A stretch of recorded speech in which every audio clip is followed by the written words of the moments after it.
In Indiana, we have a few wholesale growers, and most of those are up in the northern part of the state. Overall in Indiana, the Scotch pine is still probably the most common species, particularly from Lafayette south.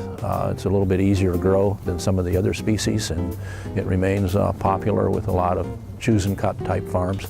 The other most popular two species really are Fraser fir and Canaan fir, and they look very, very similar. They have some pretty specific requirements for growing in terms of soil pH, soil drainage, and nutrient contents that they require. The Canaan fir being a little bit easier to grow than the Fraser fir, but from Indianapolis, Lafayette on up, you'll find most choose and cut growers either have those species in the field or they bring them in from other locations and make them available. Fir trees are probably the longest lasting trees when you bring them inside, along with Scotch pine. We have a lot of people put up their tree the day after Thanksgiving, and they'll keep it until after Christmas. Families come out and walk out in the field or get a hayride out in the field and look at the trees, pick out the one they want, cut the tree.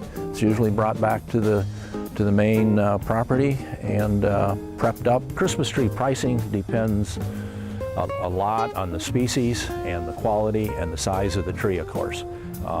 The Scotch pine and white pine species are usually about half the cost of a fir tree. The drought back a couple of years ago in 2012 was an interesting experience, to say the least. We really thought we could lose all the trees, but the stronger trees prevailed. And last year, the trees looked good by the time Christmas season came around.